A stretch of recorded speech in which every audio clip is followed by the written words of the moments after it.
Bismillahirrahmanirrahim. Assalamualaikum warahmatullahi wabarakatuh. Waalaikumsalam warahmatullahi wabarakatuh.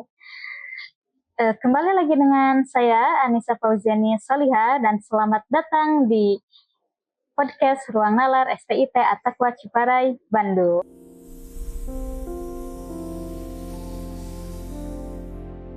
Masya Allah sekali ya, sudah lama, tidak terasa sudah sebulan kita memulai, yaitu dari bulan Ramadan. Sekarang sudah masuk ke bulan Syawal. Jadi sebelumnya saya ucapkan taqabbalallahu minna wa minkum siyamana siyamakum kullu amin wa antum bi khairin. Amin. Semoga segala amal ibadah yang kita lakukan di bulan puasa kemarin dapat diterima oleh Allah Subhanahu wa taala. Amin ya rabbal alamin. Gimana nih sahabat nalar? Udah selesai liburannya? Kira-kira udah mudik kemana aja? Ketupat di rumah udah selesai dimakan apa belum? Nah, ini untuk bulan Syawal kita harus mulai menjaga kesehatan ya. Karena biasanya ketika bulan Syawal itu lemak dan makan makanan yang berminyak itu tinggi. Jadi harus lebih dijaga lagi kesehatannya. Oke, sekarang adalah episode pertama dan perdana lagi di bulan Syawal. Setelah kemarin kita mulai di bulan Ramadan, sekarang kita mulai di bulan Syawal. Pada pembahasan kali ini kita tidak usah mengambil materi yang berat-berat, kita akan mengambil materi yang sangat mudah namun krusial dan sangat relevan dengan mahasiswa zaman sekarang. Sebelumnya di sini saya sudah duduk bersama Bu Hajah Dr. Randa Pupan Sahara MMTD. Ibu Masya Allah sekali, Ibu terima kasih sudah menyempatkan untuk datang ke acara kami. Gimana Ibu kabarnya? Masya Allah, sekarang gimana Ibu kabarnya? Silakan. Baik. Alhamdulillah, luar biasa, Allahu Akbar. Dan biasa di luar nih, biasa di luar. Tapi di luarnya bukan ngular ya, bukan ngobrol. Tapi di luarnya adalah mengembangkan nalar, mengembangkan potensi yang betul-betul mudah-mudahan membawa dampak yang besar. Masya Allah sekali. Ini kalau kita berbicara tentang mahasiswa, Masya Allah sekali, Ibu Pupan adalah ibunya mahasiswa STIT At-Taqwa Ciparai Bandung. Betul Ibu? Alhamdulillah. Jadi kita udah, amin. Kita sudah membawa nih dosen yang paling kalau bisa dibilang dekat, karena memang Bu Pupan ini selaku ketua 3 di bagian mahasiswa. Betul Ibu? Betul, alhamdulillah. Oke, baik ya. Tadi udah luar biasa, biasa di luar, dan banyak sekali semangatnya. Kalau dilihat dari bagaimana Ibu bersemangat gitu ya di depan kamera, ini sudah menunjukkan kedisiplinan dan membuat diri saya yang awalnya mager itu langsung semangat gitu Ibu. Karena Ibu termasuk juga guru dan aktivis di Pramuka, betul? Alhamdulillah. Masya Allah sekali. Pantas ketika Ibu langsung memberi kabar gitu kepada semuanya, diri kita nih langsung semangat dan bergelora gitu, bergetar hati saya. Begitu ya Bu ya, Masya Allah. Kita semangat dulu Bu. Semangat gitu. Oke, semangat. Oke, bismillah. Bismillah, kita harus semangat karena sudah mulai masuk perkuliahan, khususnya untuk saya karena semester 6 Ibu. Jadi udah semester 6? Oh, udah semester 6. Sebentar lagi kali. Iya. Kita di sini akan membahas mengenai membangun potensi mahasiswa, yang biasanya kata potensi ini seringkali kita temukan di motivasi di media sosial atau justru jurnal-jurnal yang terkait. Nah, sekarang kita panggilkan ke bidang kemahasiswaannya langsung di sini, dan saya akan bertanya mengenai bagaimana potensi itu sendiri, begitu ya. Baik Ibu. Sebelumnya, jika kita membicarakan tentang potensi, berarti yaitu sesuatu yang ada pada diri mahasiswa. Nah, selain daripada itu, apa aja sih yang harus dimiliki oleh mahasiswa untuk membangun potensi yang ada pada dirinya masing-masing, begitu? Baik, pertanyaan yang sangat luar biasa. Jadi, potensi mahasiswa saat ada di kampus itu tidak hanya terpaku kepada hadirnya di kelas, hadirnya di kampus, atau tidak hanya mencapai IPK tinggi, ya, tidak cukup hanya sampai di sana. Tapi ada 4 pilar yang sangat penting yang bisa menjadikan sebagai penggerak, pendorong, dan mesin untuk meraih sukses, gitu ya. Apa saja dari keempat pilar tersebut? Yaitu yang Ibu singkat dengan CKNK. CKNK. Ya. Yang pertama adalah pilar yang pertama adalah rasa ingin tahu yang agresif. Ya, itu adalah yang paling pertama adalah yang dijadikan sebagai pilar yang pendorong, penggerak, pendobrak, itu adalah ada rasanya ingin tahu. Rasa ingin tahu yang istilahnya agresif. Tidak hanya ingin tahu taraf rendah, tapi harus agresif, ya. Kalau istilah ini adalah curiosity, ya. Oke. Itu yang pertama adalah. Nah, dunia akademik seringkali terasa kaku dengan adanya silabus, ya, dengan adanya silabus. Nah, silabus itu kadang-kadang juga diabaikan, ya, kadang-kadang diabaikan. Atau juga ada banyak mahasiswa yang tidak tahu silabus yang harus diikan. Atau juga mungkin dosennya tidak menyampaikan silabus yang diberikan kepada mahasiswa. Nah, tapi sebetulnya tidak hanya terkungkung kepada silabus saja, ya, tahu silabus yang diberikan oleh dosen saja. Yang paling menjadi kunci adalah bagaimana mahasiswa itu adalah mampu memiliki rasa ingin tahu dari silabus yang disajikan, ya. Materi-materi apa yang penting, yang menjadi kata kunci atau yang menjadi konten utama dari silabus yang diberikan. Kemudian dia tidak hanya sebatas tahu, tapi juga adalah harus diimplementasikan dengan tindakan nyata. Nah, salah satunya apa? Aksinya adalah melihat jika ada nilai yang tidak sesuai dengan harapan. Dia itu udah berusaha semaksimal mungkin, misalnya ya belajar, tapi ternyata di luar prasangka, ya, di luar prediksi, atau tidak sesuai dengan apa yang diharapkan. Atau juga ada mahasiswa yang memang abai, lalai, gitu ya. Itu jangankan yang abai, yang lalai, yang betul-betul menguasai betul-betul melaksanakan dengan bagus dalam perkuliahan, itu juga belum bisa dipastikan bahwa akan nilainya bagus, gitu ya. Nah, bagaimana menghadapi hal demikian? Nah, harus ada aksi dari mahasiswa, ya. Nah, salah satunya adalah apa? Itu adalah melihat kegagalan sebagai data dan bukan sebagai identitas. Ya. Kemudian kemampuan untuk tetap tenang dan mencari jalan keluar dari kegagalan yang ada, gitu ya ininya. Nah, kemudian ada tindak lanjutnya, itu adalah rencana apa yang harus dilakukan, ya. Kemudian dievaluasi, salahnya apa, dievaluasi, ya, dicari kelemahannya apa, kesalahannya apa, ada di mana kesalahannya, begitu. Jadi tidak hanya menyerah sampai kenyataan yang ada, tapi harus ada tindak aksi yang nyata dari mahasiswa, dicari faktor penyebab. Ya. Begitu, yang pertama itu, ya. Nah, yang kedua adalah networking, ya. Networking berbasis nilai itu. Jadi adanya pilar yang kedua adalah ada networking berbasis nilai. Apa itu? Nah, di sini adalah banyak yang salah kaprah mengira networking itu hanya cuma di internal yang ada yang dekat saja, satu jurusan, gitu ya, atau satu lifting, gitu. Nah, sebetulnya networking yang harus dijaring oleh mahasiswa justru adalah harus sukses, ya. Jadi kalau misalnya jurusan PAI, jangan berkumpul hanya dengan PAI saja, ya. Jadi harus dia banyak teman, menambah teman di jurusan lain. Nah, kalau misalnya mahasiswa takwa, jangan hanya berkumpul di mahasiswa takwa saja.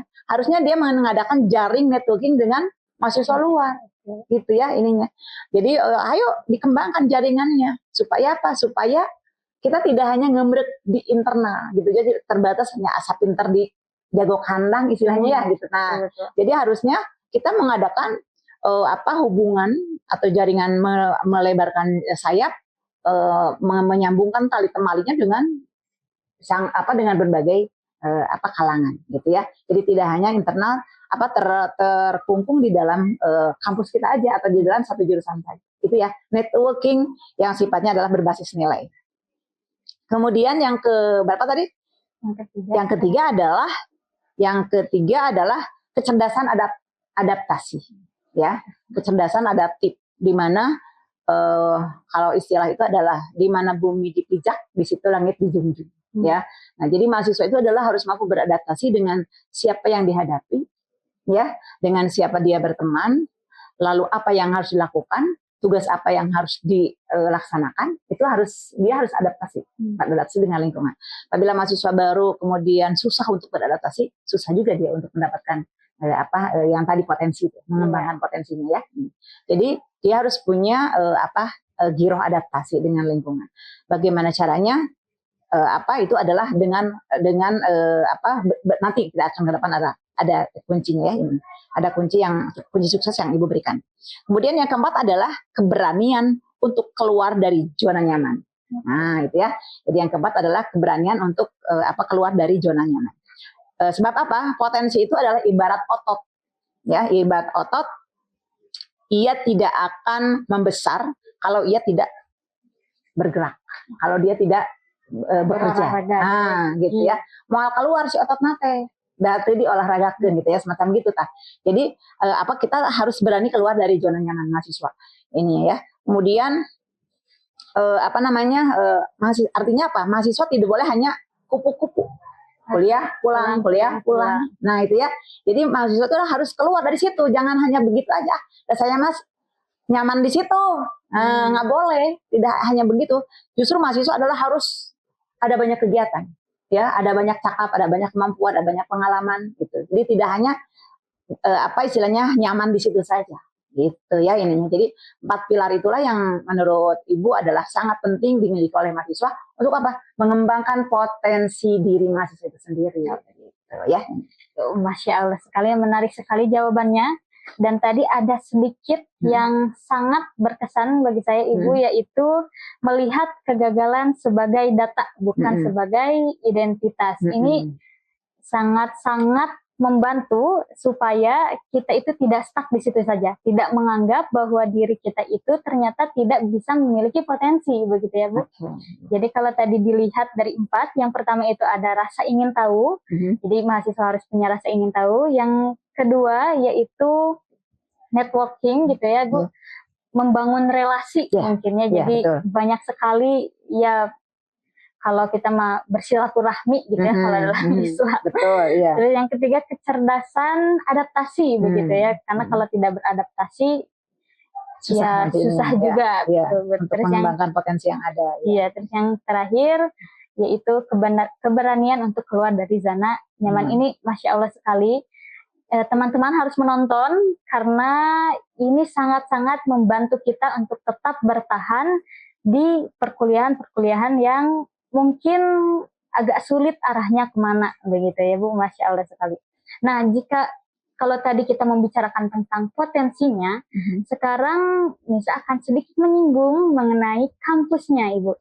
Bagaimana nih kalau di kampus STIT At-Taqwa sendiri, apa wadah yang disediakan oleh kampus untuk para mahasiswa yang ingin menunjukkan atau memamerkan skill yang mereka punya gitu, kira-kira apa itu ya?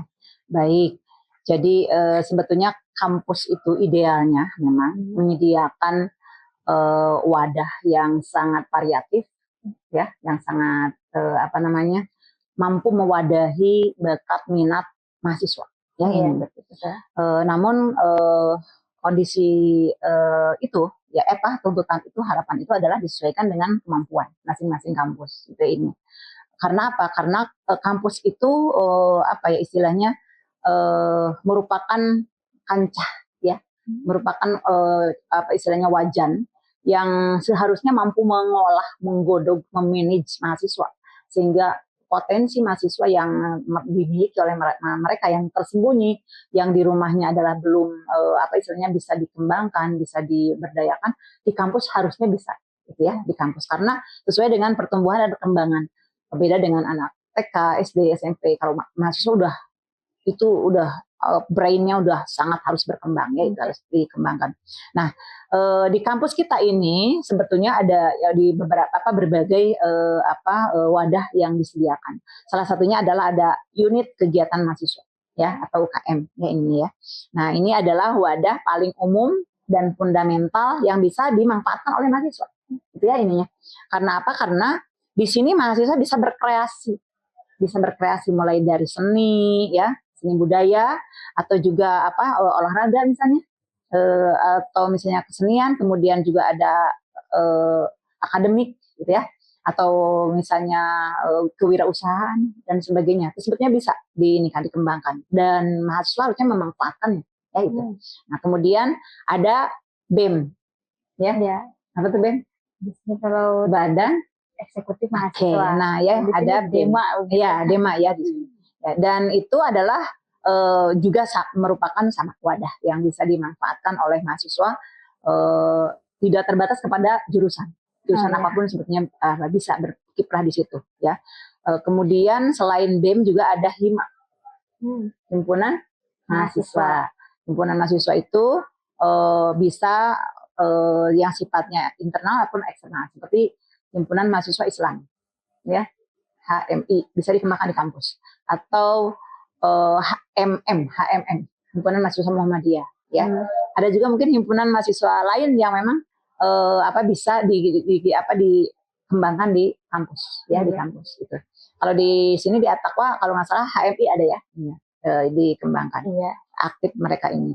Nah, kemudian jadi catatan bahwa BEM itu adalah lebih fokus ke arah kebijakan publik ya. Kalau BEM itu adalah jadi anak-anak yang memang aktif di BEM biasanya itu yang paling menonjol adalah sisi kepemimpinannya ya gitu. Jadi bagaimana mereka mendapatkan pengalaman dari menjadi seorang pemimpin leader, misalnya calon istilahnya presiden, calon bupati, calon dari bawah misalnya RT, RW ya, misalnya kepala desa, kemudian Pak Camat, itu udah mulai digodok dalam ini. Karena apa? Karena di situ ada memimpin dan dipimpin ya. Terutama bagaimana mengelola anak-anak mahasiswa yang ikut aktif dalam BEM ya ini. Nah, kemudian ada juga pusat karir atau inkubator bisnis ya itu. Nah, di kampus itu adalah bisa dikembangkan pusat karir. Contoh misalnya bagi mahasiswa yang memiliki minat kewirausahaan, itu bisa dikembangkan itu ya. Wirausaha gitu, wira swasta, termasuk sekarang ini ada punya handphone, ada aplikasi-aplikasi TikTok, ada FB, ada yang bisa dijadikan sebagai wadah untuk melatih bagaimana mahasiswa mampu menghasilkan cuan ya, menghasilkan uang. Jadi itu bisa dikelola, jualan pulsa misalnya ya, atau jualan kuota, itu bisa di samping. Atau misalnya menyediakan jasa affiliate ya, affiliate jasa kan nggak harus jauh dengan teman aja, lingkungan saling mendukung gitu ya, saling mendukung. Misalnya mau beli kecantikan, saling share, saling dukung misalnya. Istilahnya kan kalau misalnya tidak jadi affiliate, kita kan mesti lepas itu, keuntungannya dikasihkan ke Shopee semua. Tapi kalau kita menjadi affiliate misalnya TikTok atau affiliate jasa nah kita mendapatkan itu. Jadi kita belanja, tapi kita juga punya penghasilan dari situ ya. Nah, di kampus itu kan tidak hanya 1-2 orang, ratusan orang kan. Nah, apabila saling ada yang tadi networking-nya terjalin, kemudian saling dukung, saling menopang, insya Allah kita udah punya penghasilan, orang lain punya penghasilan, dan kita juga punya penghasilan. Harusnya itu dikembangkan ya gitu. Jadi tidak hanya punya HP, main TikTok, scroll begitu saja yang tidak bermakna, atau main FB yang tidak bermakna. Kenapa tidak? Ayo dikembangkan supaya mendapatkan menghasilkan cuan. Gitu. Bisa dikembangkan itu ya. Jadi pusat karier itu adalah bisa dibangun di kampus, dan harusnya ada ini. Di kita juga udah ada, mulai ada kalau nggak salah bimbingan Bu Siti Romlah ya. Iya, KWU. Ya, KWU ya. Nah, kemudian yang keempat adalah program kreativitas mahasiswa. Ini PKM nih ya. Nah, mahasiswa itu adalah diwadahi oleh kampus untuk apa? Kreativitasnya adalah dibumingkan, diwadahi, dikembangkan, apa istilahnya, dimotivasi, sehingga nanti bisa muncul dan bisa terlihat, orang tahu bahwa oh ini teh punya kemampuan dari apa sebagai host misalnya ya. Ini ternyata pintar dari sisi apa fotografernya gitu ya.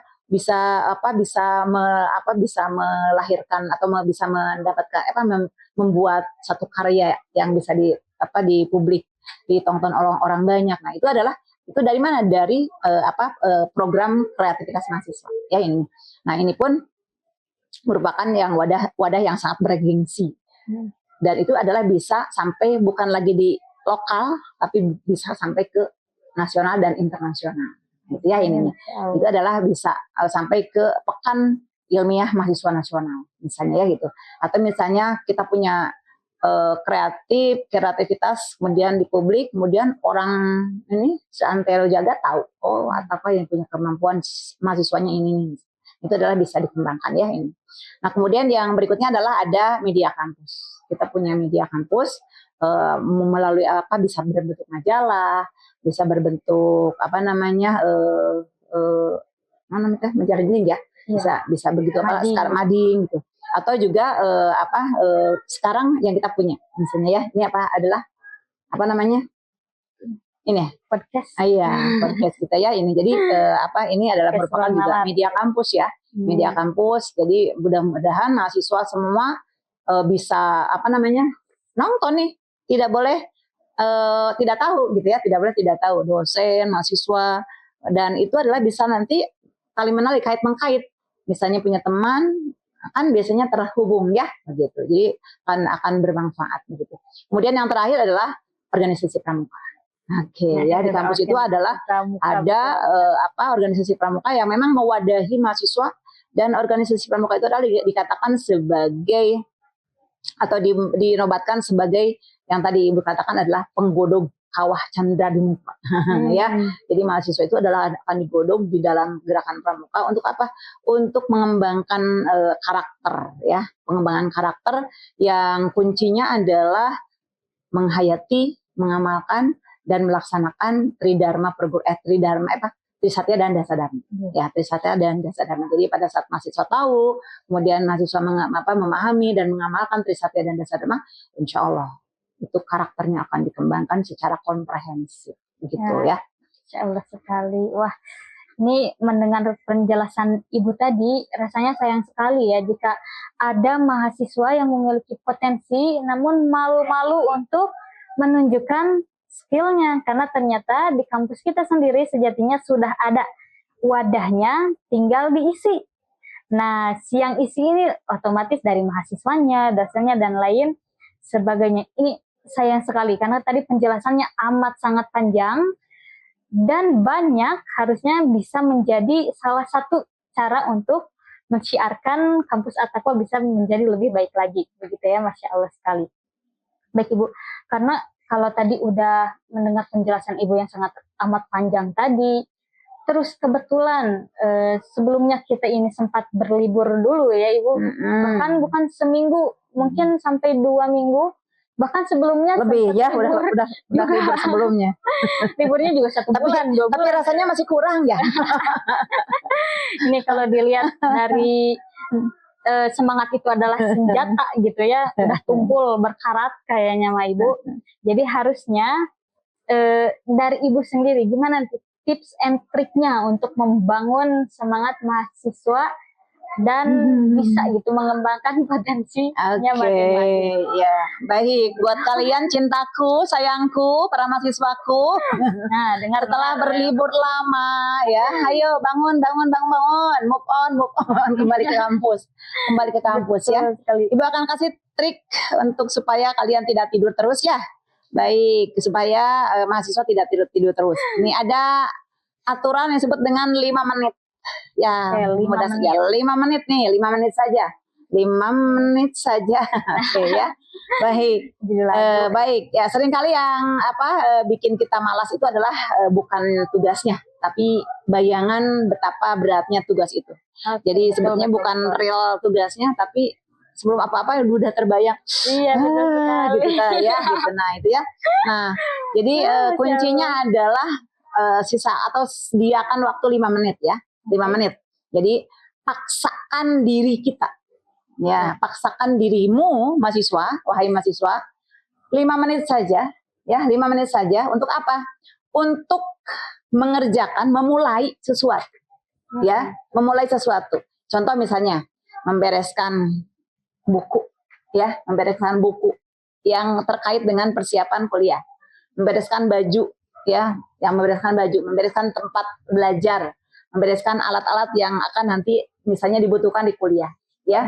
Itu aja dulu, yang kecil-kecil dulu, ya. Itu siapkan waktu untuk itu, ya. Jangan jangan yang berat-berat dulu, gitu aja. Bereskan dulu. Lihat dulu jadwal, ya, lihat jadwal gitu ya. Kemudian setelah lihat jadwal, kira-kira buku apa nih yang yang harus disediakan, gitu ya ini. Atau misalnya jangan-jangan ada tugas yang belum diselesaikan, gitu. Atau misalnya lihat ini apa kewajiban apa yang harus dilakukan, ya. Itu dulu. Jadi sisakan waktu 5 menit aja dulu, gitu ya ininya. Untuk apa? Untuk langsung, ya jangan ngagugulung wayanan deh, bantal jangan ya. Atau misalnya sekolah gitu. Iya. Gitu. Ayo sekarang balik dulu ini, sediakan waktu. Nah, itu jadi yang gitu dulu, ya. Jadi 5 menit sediakan untuk itu. Nah, kemudian jadi dipaksakan sedikit waktu sebentar aja untuk itu. Nah, sehingga nanti setelah 5 menit itu akan ada buka buku, ini ternyata kelihatan nanti ada ya. Oh iya, ini pulpen habis nih, gitu ya. Nanti akan ada tindakan berikutnya, akan ada tindakan aksi berikutnya. Misalnya terbongkar, waduh, ternyata ada tugas yang belum diselesaikan nih, kan gitu ya. Sedangkan ini ya, jadi nanti akan ada gerakan berikutnya setelah kita mencoba untuk itu. Jadi itu akan sebagai pemantik, gitu ini yang terkait dengan itu. Ya dipaksakan aja, jangan dibiarkan begitu saja dengan aktivitas keseharian kita yang misalnya di suasana libur. Ayo sisakan waktu itu untuk persiapan, ya. Nah, kemudian yang kedua adalah audit masa depan, ya. Audit masa depan, ya, ininya. Jadi ke masa kini. Jadi audit masa depan ke masa kini, ya, bukan masa kini ke masa depan, tapi masa depan ke masa kini dibalik, ya itu. Jadi coba ingat lagi, liburan itu tujuannya untuk apa, gitu ya. Liburannya untuk apa? Apakah liburan itu adalah untuk menyiapkan masa depan atau rehat sejenak untuk persiapan melangkah lebih gitu ya, itu ya ini. Jadi pikirkan itu libur itu sebetulnya untuk apa sih, gitu ya. Gitu. Apakah libur itu mutlak untuk meraih masa depan, keberhasilan masa depan, atau rehat sejenak untuk menyiapkan perkuliahan tugas berikutnya lebih produktif lagi, begitu ya ininya ya ini. Jadi suntikan semangat itu adalah sangat-sangat penting oleh siapa? Internal kita, diri kita sendiri. Ini. Jadi semangat masa depan itu adalah harus dibangun oleh diri kita sendiri. Ingatkan bahwa kita tidak hanya stuck sampai di sini kan, tapi masa depan itu adalah yang harus kita siapkan. Ya. Nah, kemudian ingat kompetisi di luar, ya. Kompetisi di luar itu adalah di luar sana itu tidak ikut libur. Kompetisi di luar sana tidak ikut libur saat kamu sedang istirahat, ya. Jadi persaingan, pergolakan, tuntutan dan harapan orang di luar sana itu adalah tidak ikut libur, ya, tidak ikut berhenti pada saat kita libur, ya itu. Jadi harus dipikirkan. Jadi sebetulnya kita istirahat sejenak untuk apa, begitu ya. Jadi ini mahasiswa ya, mudah-mudahan jadi peringatan. Yang ketiga adalah curi atau quick win, ya, gitu ya. Atau misalnya kemampuan kecil, ya. Jadi cari atau curi kemampuan kecil, ya. Jadi oleh kita cari kemampuan kecil yang kita bisa lakukan, ya. Jadi istilahnya apa tadi sudah Ibu kasih hantaran bahwa lakukan yang gampang-gampang dulu, ya. Lakukan yang bisa dihandle dulu lah, jangan yang berat-berat dulu, ya. Jangan yang berat dulu, yang kira-kira ini. Jadi mulai dari hal yang kecil dulu, mulai yang dekat-dekat dulu, gitu ya. Ini telepon teman, gitu ya. Gimana, udah siap nggak kuliah? Atau dua tugas, tanyain ke teman. Jangan-jangan ada tugas yang terlewatkan. Atau kapan sih kita mulai masuk? Atau misalnya ya, ada acara halal bihalal nggak di antara kita, gitu ya. Itu aja ini jadi dihantarkan ke sana ya. Jadi ada hal-hal yang kecil. Isinya apalah quick win, quick win ya itu. Quick win artinya apa? Kemenangan yang kecil, raih kemenangan yang kecil ya itu. Jadi jangan langsung ke hal yang besar. Nah, ada tipsnya di sini adalah bahwa yang tadi jangan sampai dibiarkan benda-benda yang akan mendukung kesuksesan yang dibutuhkan untuk perkuliahannya dibiarkan jauh berserakan atau misalnya tak mengenal kita, nah gitu ya, dilupakan oleh kita. Jangan sampai dibiarkan gitu.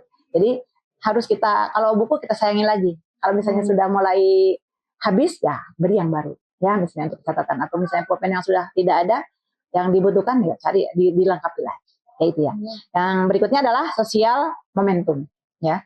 Sosial momentum yang tadi cari teman ya, telepon teman, ajak teman. Jadi cari teman atau ingatkan teman supaya apa? Supaya kita terbantu, teringatkan gitu ya. Ini biasanya kalau sudah homososius, ada hubungan di antara manusia, di antara yang kita sama-sama itu ada kekuatan yang saling menguat, saling mendukung. Frekuensi gitu. Jadi jangan sampai, karena biasanya kita ngobrol misalnya dengan pacar atau ngobrol dengan yang teman yang di luar, bukan yang sekampus, beda lagi kan gitu ya. Tapi karena kita akan masuk, beda arahkan ininya. Sosial kitanya dibikin lagi lingkaran di internal yang memang supaya kita menguatkan akan kembali ke kampus ya, kembali ke kampus. Wah, luar biasa sekali Ibu, Masya Allah, tips dan triknya untuk kita yang baru berlibur, kemudian mau melanjutkan perkuliahan yang panjang lagi gitu ya. Kalau secara tips itu hanya membutuhkan 5 menit saja. Kita sisihkan dari 24 jam untuk memulai itu 5 menit berarti Bu. Jadi dari hal kecil. Iya betul, hanya sedikit dari hal-hal kecil justru baru merintis ke hal-hal yang besar itu. Masya Allah sekali Ibu, terima kasih sekali lagi karena tipsnya sangat bermanfaat begitu ya. Oke, tapi begini Bu, jika dilihat dari tadi kan banyak sekali tips supaya aktif dan lain sebagainya. Cuman ternyata fenomena khususnya di At-Taqwa sendiri gitu, saya melihat para mahasiswa ini seringkali sebetulnya mereka tuh ingin menunjukkan diri, menunjukkan skill yang mereka miliki. Ya dalam artian ingin aktif bergabung dalam organisasi tertentu atau dalam kegiatan-kegiatan tertentu. Akan tetapi justru malah berpikir, takutnya tugas ini jadi keteteran, takutnya misalkan tugas ini jadi tidak terkerjakan gitu. Kita tuh malah fokus kepada hal-hal yang umum, tapi hal-hal khusus untuk diri kita sendiri, justru malah terlupakan atau kadang tidak dikerjakan. Nah itu bagaimana cara memanage waktunya dari Ibu sendiri gitu supaya kita tetap eksis di akademik dalam arti untuk diri kita sendiri dan eksis juga di eksternalnya gitu untuk berhubungan dengan orang-orang dan aktif di kegiatan-kegiatan kampus. Oke, luar biasa pertanyaannya ya. Nah, untuk mahasiswa cintaku, sayangku ya. Ini Ibu menyampaikan untukmu, untuk kalian semua ya.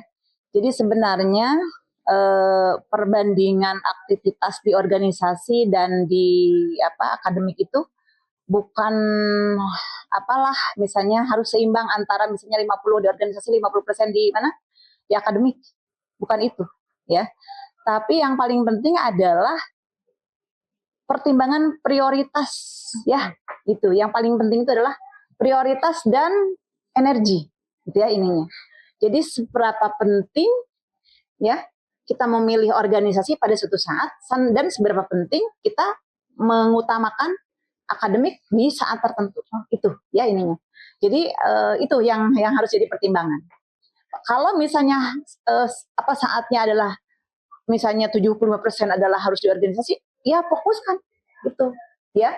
Gitu. Jadi termasuk pada saatnya ada harus fokuskan ke akademik, ya fokuskan ke akademik. Nah, contoh misalnya yang seharusnya misalnya kita harus tahu jadwal ya. harus tahu jadwal.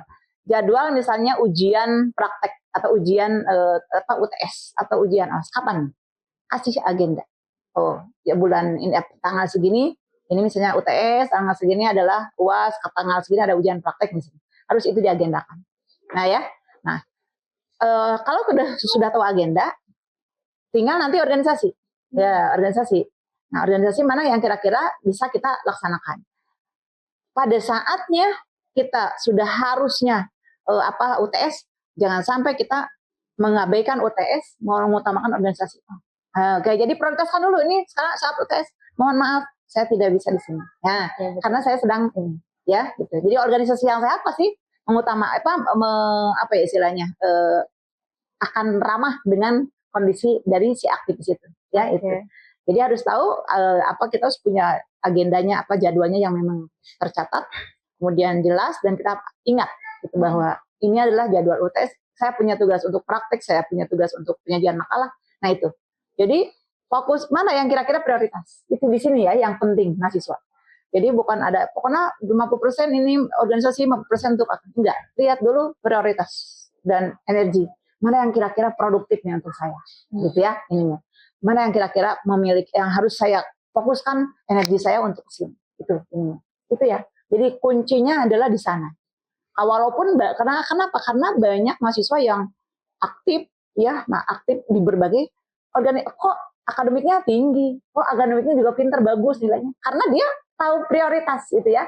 Jadi dia mampu memanage waktu yang benar, timing yang tepat untuk kapan dia fokus untuk mengutamakan kepentingan akademik dan kapan dia fokus untuk mengutamakan organisasi. Begitu ya kuncinya ya di situ.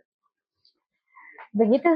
Ini kalau dilihat berarti kita itu harus bisa seni membagi prioritas ya, skala prioritas ya. Skala prioritas mana yang sekiranya lebih penting dan mana yang sekiranya bisa ditunda terlebih dahulu. Jadi bukan mencari hal yang harus dikorbankan justru, tidak ada saling mengorbankan. Iya, tapi melihat bagaimana skala prioritas itu di kegiatan tersebut begitu ya, akademik atau mungkin di organisasi. Masya Allah seperti ini. Jadi untuk teman-teman yang menyimak ibunda kita harusnya sangat jelas banget, jangan sampai kita menjadi mahasiswa yang pasif justru ya, yang tidak dalam artian hanya menjadi penyimak saja. Kita harus menjadi seseorang yang disimak oleh banyak orang justru ya. Masya Allah sekali. Tambahan sedikit ya. Jadi untuk mahasiswaku, walaupun tanda kutip kalian adalah sebagai mahasiswa yang akademisi, jangan sampai kalian dibebani oleh jam yang panjang untuk belajar. Ya. Jadi jangan membebani diri, menyiksa diri dengan apa? Dengan waktu belajar yang sangat panjang. Sedangkan memanjakan dirimu adalah kurang. Gitu ya. Jadi ada saatnya kalian ini adalah belajar ya. Ada kalanya juga kalian harus memanjakan, menghappykan dirimu. Begitu ya. Karena kita butuh refreshing loh. Ya. Badan kita ini butuh olahraga. Badan kita ini butuh hiburan. Badan kita ini adalah butuh gizi ya. Makan enak lah sekali-kali gitu ya. Atau nonton hahaha yang bahagia lah sekali-kali. Jangan terus aja kita ngoyo dengan apa belajar enggak ya. Jadi disitulah kita harus bagi waktu.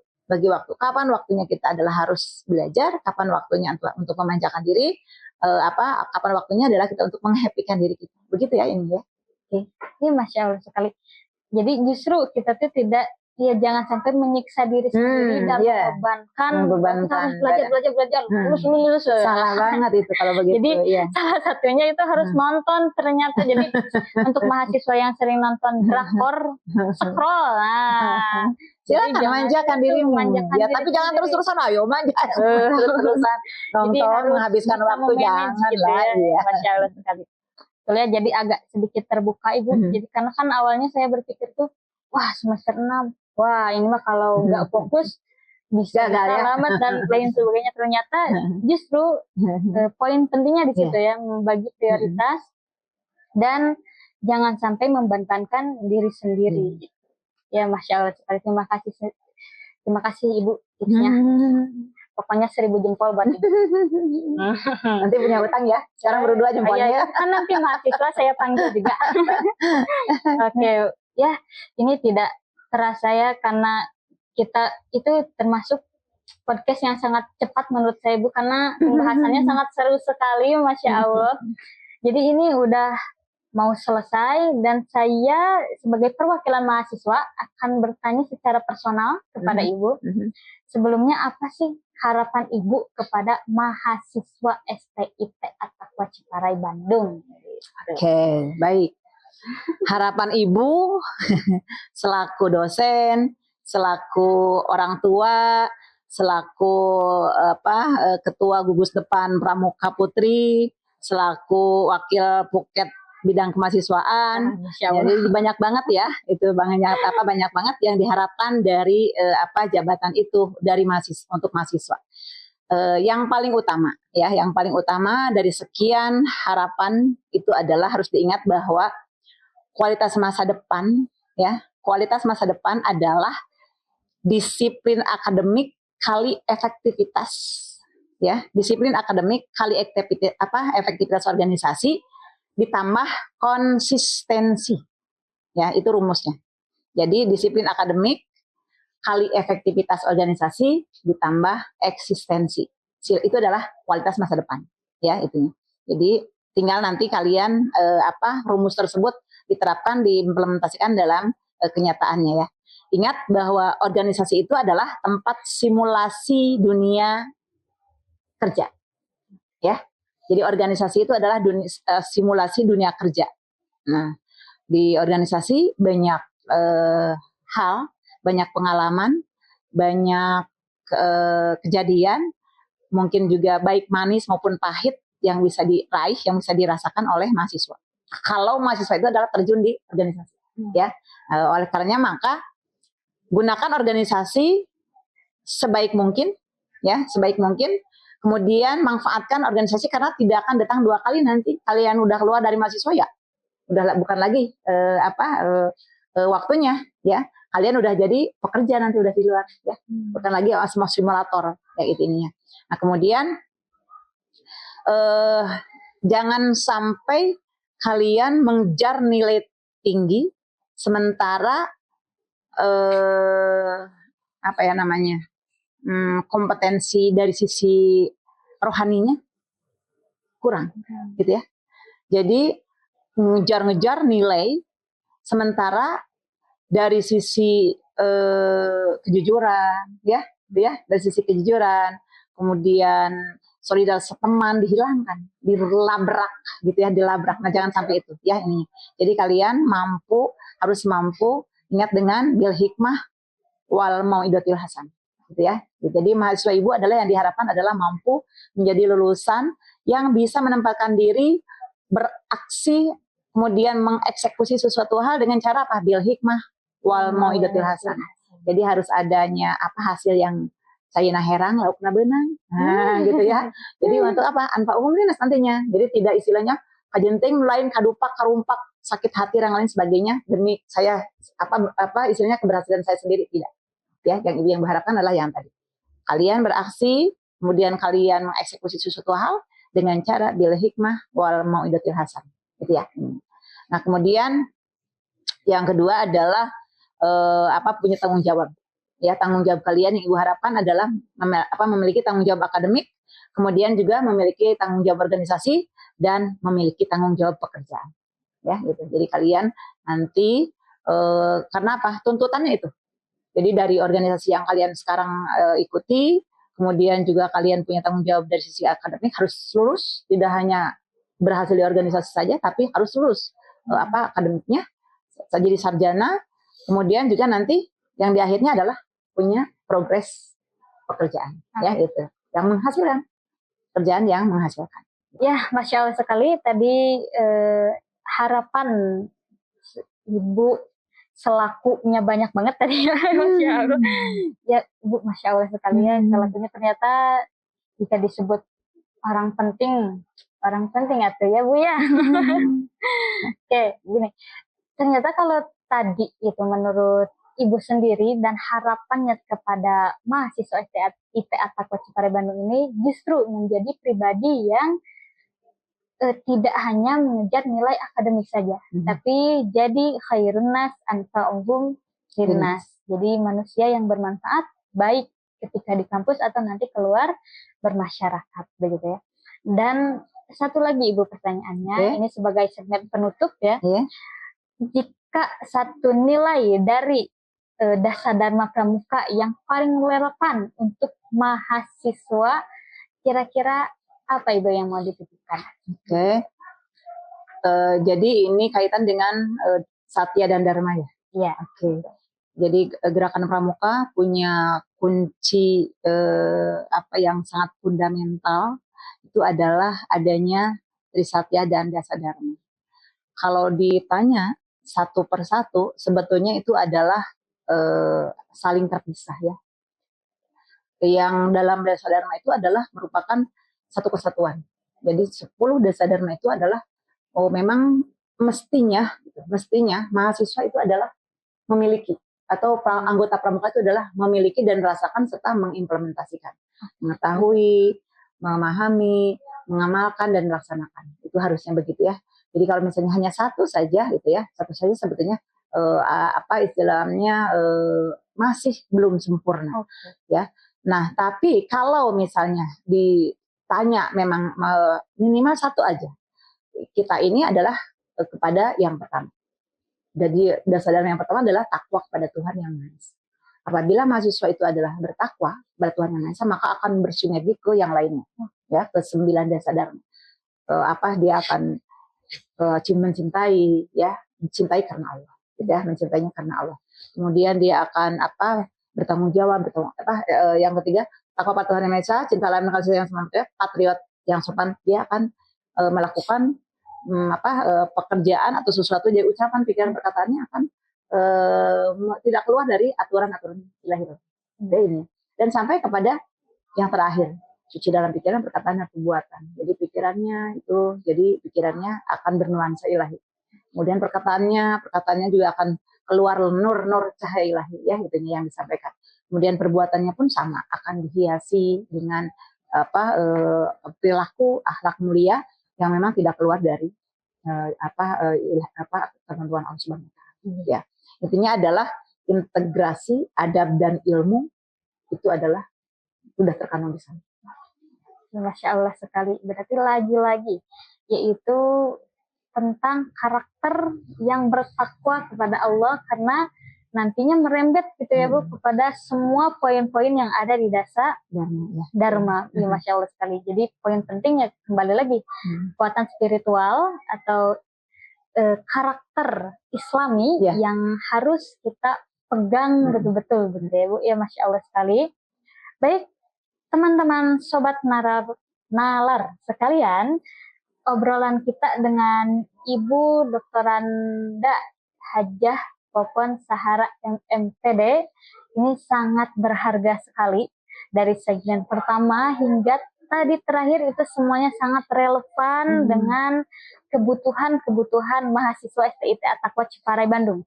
Mungkin umumnya untuk semua mahasiswa yang nanti ditakdirkan untuk menonton podcast ini begitu ya. Ini Masya Allah sekali, karena memang ya saya pribadi pun sangat tersentuh dengan semua obrolan yang kita obrolkan pada hari ini. Begitu. Baik, sebelumnya Ibu, karena semuanya sudah selesai, pertanyaannya sudah kita tuntaskan dengan baik pada hari ini, Masya Allah sekali. Sebelumnya saya ucapkan terima kasih Ibu karena sudah berkenan untuk duduk bersama saya di sini dan memberikan motivasi ilmu yang berharga kepada sobat-sobat narar STIT Takwa Ciparai Bandung.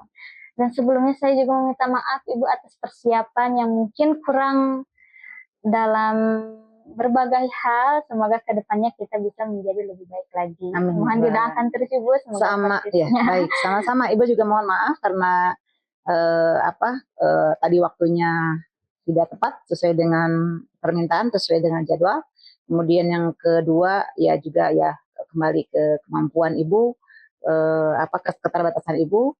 kemudian juga ya kondisi yang ada kita maklum bersama ya. Dan Amin. mudah-mudahan jadi doa ke depan kita lebih bagus lagi Amin. dari segalanya ya, Rabbal insya Allah. alamin. Dan mudah-mudahan dengan adanya kegiatan ini, kemudian dengan adanya mahasiswa ibu yang memang sudah punya gagasan, sudah punya keterampilan ini, mudah-mudahan ini bisa memberikan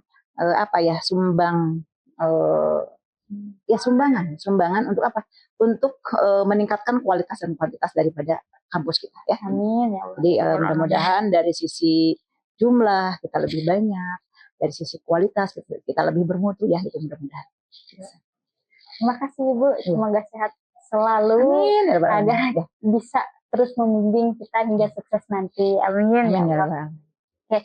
Dan untuk teman-teman yang ada di rumah, di kampus, atau dimanapun yang sedang menonton podcast ini, intinya adalah jangan biarkan mimpi kamu hanya untuk sebatas mimpi.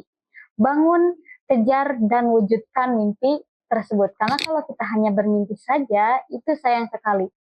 Kalau dalam pepatah mungkinnya, bermimpilah setinggi arsy. Jadi kalaupun nanti jatuh, nyangsang-nyangsangnya di langit ke satu. Nah, untuk mewujudkan mimpi itu, kita harus bangun, bergerak, dan berikhtiar. Barakallahu fiik. Mungkin sekian dari saya, Ibu. Saya undur diri. Saya Anissa Fauzani Salihah. Sampai jumpa di episode selanjutnya. Sekian dari saya. Wassalamualaikum warahmatullahi wabarakatuh. Waalaikumsalam warahmatullahi wabarakatuh. Tepuk cinta. Ayo, masih ingat tepuk cinta? Oke. Ya, Bu, Oke. Kita kasih tepuk cinta ya untuk mahasiswa. Barangkali masih ingat tentang tepuk cinta yang Ibu berikan. Tepuk sukses. Ada cinta di hatiku. Ada doa di mulutku. Ada karya di tanganku. Sukses, sukses, sukses. Yes. Yo, ulang lagi. Ayo. Tepuk sukses. Ada cinta di hatiku, ada karya di tanganku, ada doa di mulutku. Sukses, sukses, sukses. Yes.